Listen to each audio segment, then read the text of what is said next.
Hah, Halo minasan, kembali lagi di channel My Name. Kali ini aku bakalan kasih spoiler dari anime Kizoku Tensei episode 6. Dan kalau kalian tidak suka spoiler, bisa skip video ini ya.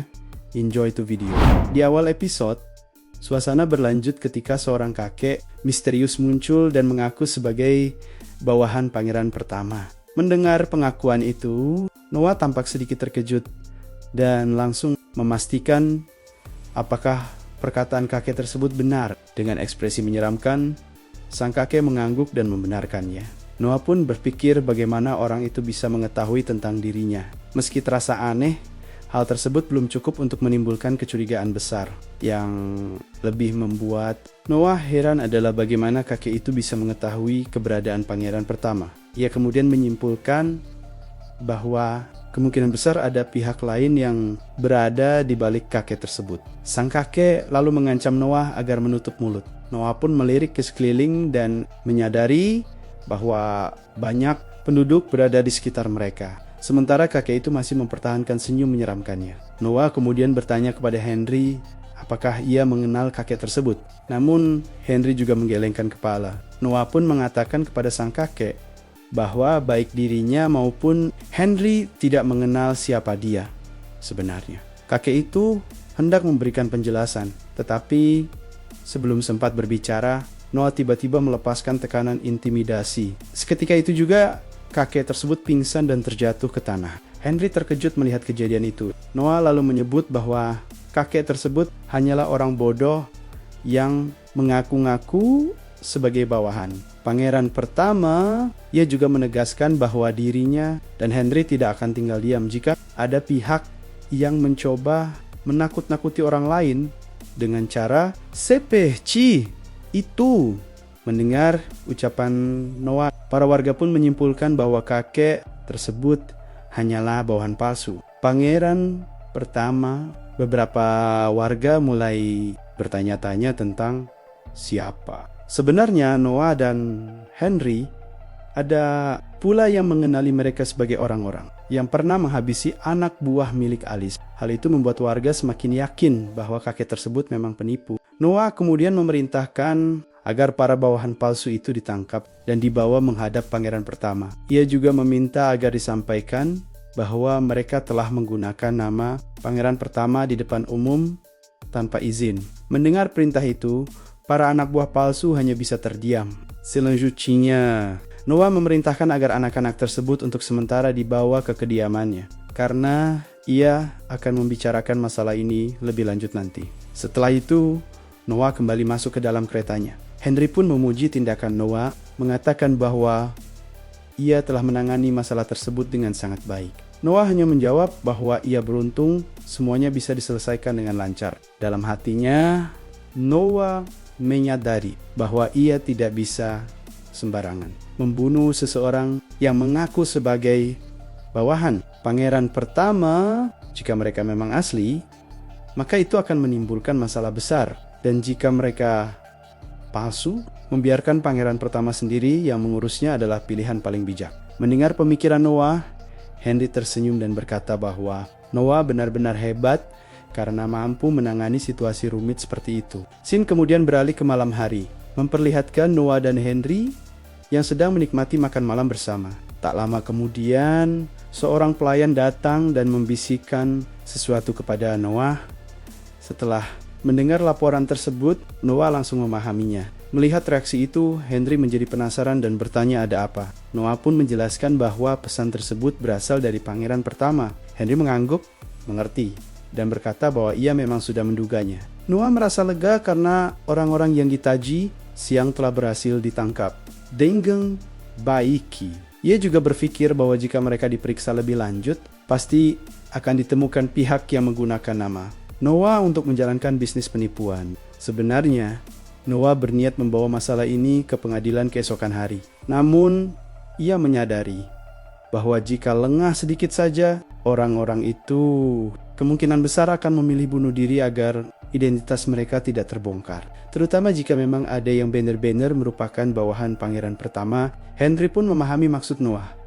Meski demikian, baik Noah maupun Henry merasa bingung pangeran pertama yang dikenal dengan nama Albert, pernah mengatakan bahwa setiap manusia itu berharga, namun kenyataannya tindakannya sekarang justru bertolak belakang. Melihat ekspresi Henry yang murung, Noah yakin mereka memikirkan hal yang sama. Baginya, tindakan Albert saat ini ibarat memotong ekor kadal demi menyelamatkan dirinya sendiri. Noah kemudian bertanya kepada Henry untuk memastikan apakah para pedagang gelap itu memang bergerak atas perintah Albert. Henry membenarkannya, lalu menambahkan bahwa sejak dulu Albert memiliki mimpi untuk memiliki banyak toko dan bahkan membeli sebuah istana. Mendengar itu, Noah menyadari bahwa tidak banyak hal yang bisa mereka lakukan. Henry merasa heran dan bertanya alasannya. Noah lalu menjelaskan bahwa meskipun Albert adalah pangeran pertama, ia merupakan anak dari seorang selir. Ia tidak ingin melepaskan statusnya sebagai putra mahkota. Noah mencurigai bahwa tujuan sebenarnya adalah untuk mengincar tahta kerajaan. Sementara bisnis gelap dan kepemilikan, istana hanyalah jalan alternatif untuk mencapai ambisinya. Henry terkejut mendengar penjelasan tersebut. Henry pun kagum karena Noah bisa sampai pada kesimpulan sedalam itu dan memujinya. Noah hanya menjawab bahwa siapapun bisa memahami hal tersebut jika mau berpikir sedikit lebih jauh. Namun Henry membantah, mengatakan bahwa tidak semudah itu. Meski topik pembicaraan mereka terbilang berat, Henry merasa terbantu karena berkat Noah. Ia bisa mengerti situasi dengan lebih jelas. Scene lalu berpindah ke saat Noah telah kembali ke kediamannya.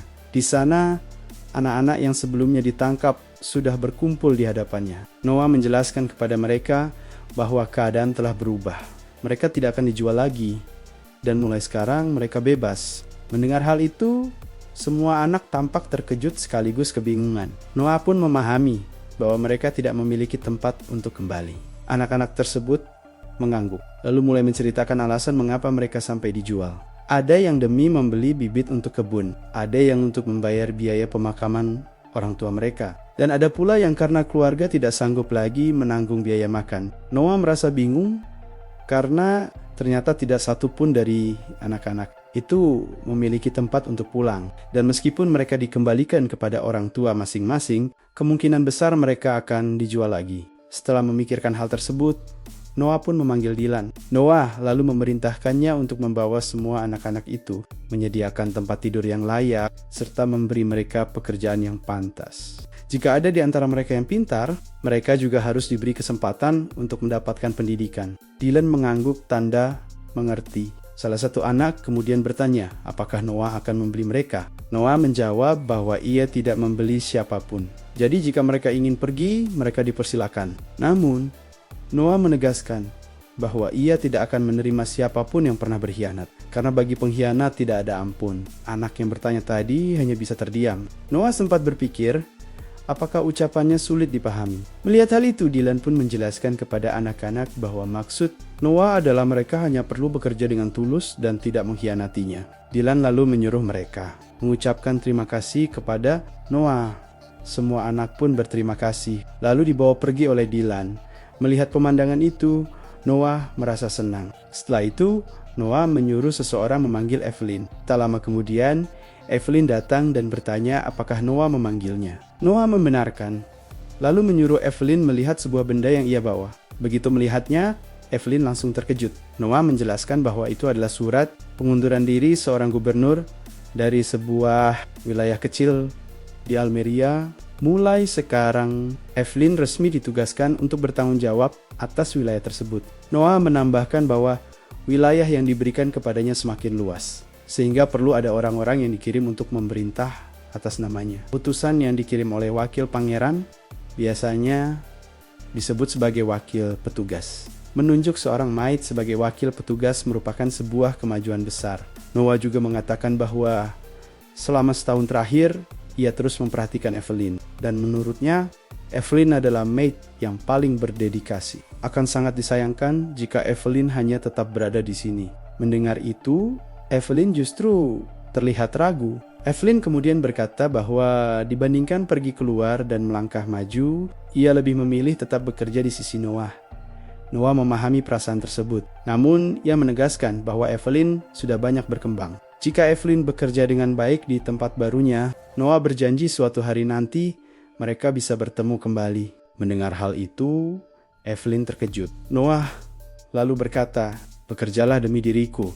Evelyn pun langsung mengerti dan menerima tugas tersebut. Setelah itu, Evelyn meninggalkan ruangan. Shirley kemudian berkomentar bahwa Noah hebat. Membuat Noah kebingungan tentang bagian mana yang dianggap hebat. Shirley menjelaskan bahwa yang ia maksud adalah Noah sangat hebat dalam memanfaatkan dan menempatkan bawahannya. Noah langsung menegur Shirley agar tidak mengatakan hal seperti itu. Shirley mengerti dan meminta maaf, namun tetap mengakui bahwa Noah memang luar biasa. Scene kemudian beralih ke ruang persidangan, di mana Noah telah berdiri di hadapan sang raja. Sang raja mengatakan bahwa ia sudah mendengar kabar mengenai kejadian tersebut dan bahwa Noah telah melindungi nama baik Gilbert. Noah menjawab bahwa pujian itu terlalu berlebihan. Dalam hati, Noah tidak menyangka bahwa Gilbert sudah lebih dulu melaporkan hal tersebut kepada raja. Menurut Noah, hal ini memang baik. Tetapi ia merasa seolah-olah masalah itu bukan hanya ditutupi, melainkan dibuat terdengar seperti tidak pernah terjadi sesuatu yang janggal. Sang raja kemudian melanjutkan bahwa bagaimanapun juga orang-orang itu tetaplah penipu. Ia pun bertanya kepada Noah mengenai hukuman apa yang pantas bagi para pedagang gelap tersebut. Noah menjawab bahwa praktik perdagangan yang tidak terdaftar seharusnya dihukum dengan pemotongan tangan bagi para pelaku utamanya. Raja lalu menoleh ke arah konselor untuk memastikan kebenaran pernyataan tersebut. Konselor membenarkan sehingga raja menyetujuinya. Setelah itu, raja bertanya, apakah Noah mengalami luka? Karena ia mendengar bahwa para pedagang gelap sempat melakukan perlawanan. Noah menjawab bahwa saat itu ia mampu melawan balik, yang berarti dirinya tidak mengalami cedera sedikit pun. Raja mengangguk paham, lalu menawarkan kepada Noah bahwa jika ia mau, Noah dapat mengirim orang atas nama raja untuk memburu sisa pedagang gelap tersebut. Atau Noah juga diperbolehkan menghabisi mereka ketika mereka telah berpencar. Konselor kemudian menambahkan bahwa dengan begitu, para pedagang gelap itu juga bisa dijatuhi hukuman mati atas tuduhan penistaan. Mendengar itu, Noah menolak dan meminta agar pemikiran mengenai kekaisaran dikesampingkan terlebih dahulu. Alasannya karena mereka belum mengetahui siapa dalang di balik semua ini, sehingga tidak adil jika langsung menjatuhkan hukuman penistaan. Menurut Noah, untuk saat ini mereka hanya bisa menjatuhkan hukuman atas tindakan kriminalnya saja. Mendengar pendapat tersebut, semua orang di ruangan itu tampak terkejut. Noah pun merasa bahwa dirinya mungkin terlalu banyak bicara. Namun menurutnya, hukuman penistaan justru berpotensi menimbulkan masalah. Jika hanya berfokus pada penistaan, maka dalang sebenarnya bisa saja bersembunyi di balik orang lain sebagai tameng dan akhirnya lolos tanpa hukuman. Noah merasa hal ini perlu disampaikan. Meskipun ia sadar bahwa pendapatnya bisa saja menyinggung konselor, ia pun berniat meminta maaf. Namun tiba-tiba sang raja tertawa terbahak-bahak. Sang raja kemudian menoleh ke arah konselor dan bertanya bagaimana pendapatnya. Konselor menjawab bahwa raja telah memenangkan taruhannya karena sejak awal ia sudah melihat sendiri hal tersebut. Noah pun tampak kebingungan, tidak mengerti apa maksud pembicaraan itu. Raja lalu berkata bahwa tidak ada apa-apa, sebelum akhirnya menjelaskan bahwa ia sempat bertaruh dengan konselor mengenai apakah Noah merupakan orang yang dapat dipercaya atau tidak. Noah mengerti, meskipun dalam hatinya ia masih bertanya-tanya, untuk apa taruhan semacam itu dibuat? Raja kemudian menambahkan bahwa sejak dulu ia sudah mengetahui Noah sangat tegas dalam urusan hukum. Namun, demi berjaga-jaga, mereka tetap perlu memastikan terlebih dahulu. Setelah itu, sang raja berkata, Noah Arorat, atas nama Kaisar, aku mengangkatmu sebagai menteri hukum. Mendengar pengumuman tersebut, seluruh orang yang hadir langsung terkejut. Noah sendiri pun terpaku. Ia merasa bahwa selama ini ia hanya melakukan hal-hal yang menurutnya biasa saja. Namun, tanpa disangka, ia justru dipercaya untuk menduduki jabatan menteri hukum. Scene pun beralih ke saat Noah tiba di Kementerian Hukum Semua orang di sana menyambut kedatangannya dengan hormat. Noah segera masuk dan duduk di ruangannya. Tidak lama kemudian, seseorang datang memperkenalkan diri sebagai Vinnie Augie yang akan menjadi pendamping Noah di kementerian tersebut. Noah pun menyadari bahwa Vinnie adalah orang nomor 2 di tempat itu. Ia merasa kagum karena Vinnie masih tergolong muda, namun sudah mampu berada di posisi setinggi ini. Noah lalu bertanya apa saja yang harus ia kerjakan di sini dan meminta penjelasan secara garis besar. Vinnie menjelaskan bahwa Kementerian Hukum bertugas mengatur seluruh pengadilan di berbagai wilayah.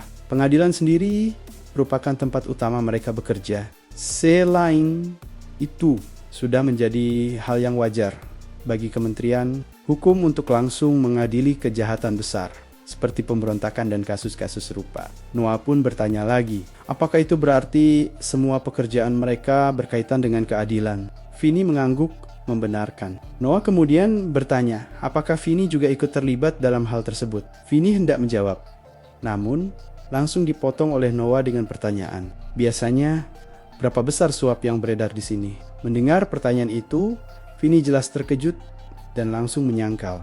Noah berkata bahwa bukankah Vinnie sudah tahu tujuan pertanyaan itu, yakni untuk mengetahui kebenaran. Noah juga menambahkan bahwa ia akan melupakan pembicaraan tersebut ketika Vinnie keluar dari ruangan ini. Mendengar itu, Vinnie akhirnya jujur. Ia membenarkan bahwa praktik suap memang ada, tetapi ia sendiri tidak pernah menerimanya. Jika tidak salah, jumlah suap yang beredar sepanjang 2020 ini mencapai ratusan rin. Bahkan, meskipun ada komitmen tertentu, beberapa bawahan Vinnie ada yang menerima suap hingga 10 kali lipat. Noah pun bingung komitmen apa yang dimaksud. Vinnie menjelaskan bahwa komitmen tersebut adalah tidak menerima suap dari seorang pembunuh.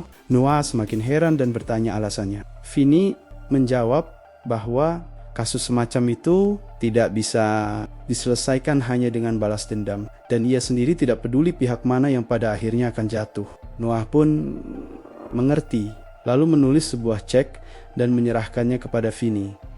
Vinnie tampak sangat terkejut. Noah kemudian menjelaskan bahwa jika dalam setahun jumlahnya sekitar 500 rin, maka Noah akan memberinya 10 kali lipat, yaitu 5.000 rin. Namun, selama Noah ada di sini, Vinnie tidak boleh menerima suap apapun karena Noah ingin hukum berjalan dengan adil. Noah juga meminta agar Vinnie membantunya. Vinnie sangat terkejut, namun bukan karena nominalnya, melainkan karena untuk pertama kalinya ia disuap agar tidak menerima suap. Dan Noah bahkan meminta bantuannya. Saat itu, Vinnie pun tidak lagi heran mengapa sejak usia 6 tahun, Noah sudah mendapat gelar bijaksana, serta kini mengerti alasan Noah ditunjuk sebagai Menteri Hukum. Vinnie kemudian mengatakan bahwa ia tidak membutuhkan uang tambahan dan berjanji tidak akan menerima suap lagi. Ia juga meminta untuk bekerja di bawah kepemimpinan Noah.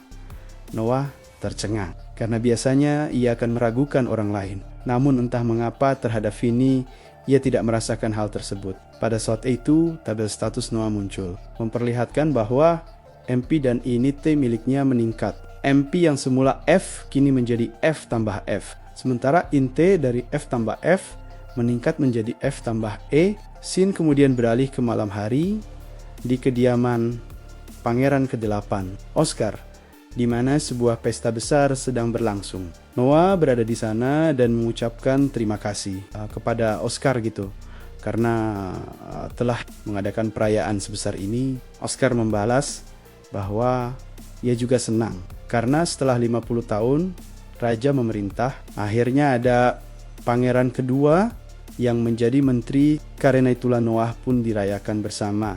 Mendengar itu, Noah terdiam. Oscar yang melihat Noah terdiam pun merasa bingung dan bertanya apakah Noah sedang tidak enak badan. Noah menjelaskan bahwa ia merasa aneh karena raja tiba-tiba memilih seorang pangeran untuk diangkat menjadi menteri. Oscar menjawab bahwa hal itu karena raja menyayangi Noah. Noah pun berpikir bahwa pengangkatan Henry sebagai menteri pertahanan kemungkinan karena ia berjasa membuat wilayah Noah menjadi terkenal Dan pengangkatannya sendiri sebagai menteri hukum bisa jadi karena rasa sayang. Atau mungkin ada alasan lain yang tidak bisa diungkapkan. Oscar bertanya, apakah Noah sedang memikirkan sesuatu? Noah menjawab bahwa ia yakin Oscar sudah mengetahuinya. Noah lalu mengatakan bahwa kekaisaran pernah hancur di masa lalu. Dan setelah itu, sistem pemerintahannya berubah besar-besaran. Oscar membenarkan dan menambahkan bahwa para pangeran yang terlena oleh kemewahan serta tidak mempelajari politik tidak memiliki kemampuan sehingga kekaisaran pun runtuh. Noah menambahkan bahwa karena itu kekaisaran saat ini menjadikan semua pangeran sebagai calon penerus, memberikan mereka pendidikan dan pengasuhan yang layak. Oscar pun setuju. Noah kemudian menyadari bahwa bukan hanya diasuh, tetapi para pangeran juga satu persatu diangkat menjadi menteri. Ia lalu bertanya kepada Oscar, apakah ada sesuatu yang sedang terjadi? Mendengar pertanyaan itu, Oscar sangat terkejut dan seolah menyadari sesuatu, hingga tubuhnya terasa lemas. Semua orang di sekitar mereka pun langsung terdiam. Oscar pun menyadari bahwa kemungkinan besar akan ada pengganti putra mahkota. Noah sendiri tidak mengetahui kebenarannya.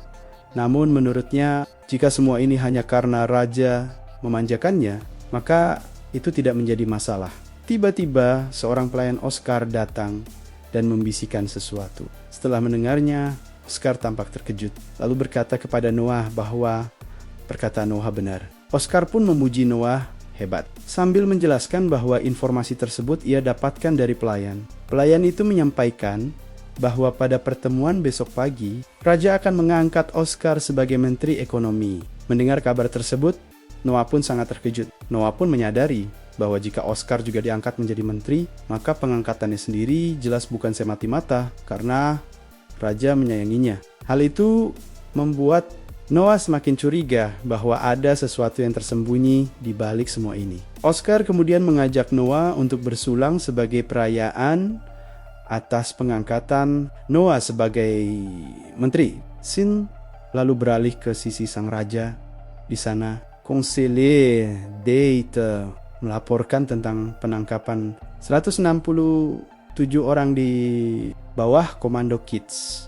Selain mendesak untuk menjatuhkan raja, kelompok tersebut juga menuntut agar putra mahkota segera dinobatkan sebagai raja baru. Hal ini menandakan bahwa semua berjalan sesuai dengan perkiraan mereka. Sang raja pun berkata bahwa setelah 50 tahun memerintah dan 45 tahun mengasuh para putra mahkota, ia merasa tubuhnya sudah tidak sekuat dulu. Konselor menyampaikan bahwa hingga saat ini belum ada bukti yang menunjukkan keterlibatan putra mahkota. Dalam insiden tersebut, sang raja mengangguk. Karena itu pula, ia tidak berniat mengambil tindakan apapun terhadap Albert. Menurutnya, cukup hukum Kitz saja dan masalah selesai. Mendengar hal itu, konselor terdiam sejenak. Sang raja kemudian menanyakan tentang kebocoran informasi mengenai pengunduran diri Oscar. Konselor menjelaskan bahwa ia telah memberhentikan pelayan yang setiap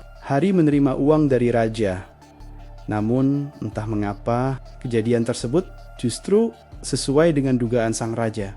Mendengar itu, sang raja sedikit terkejut. Konselor lalu menambahkan bahwa di tempat tersebut juga ada Noah. Mendengar nama itu, sang raja tampak semakin terkejut. Lalu bertanya, apakah itu berarti Noah juga mengetahui kondisi sang raja? Konselor membenarkan berdasarkan laporan yang ia terima. Mendengar hal tersebut, sang raja merasa kagum karena Noah kembali menunjukkan kehebatannya seperti biasa.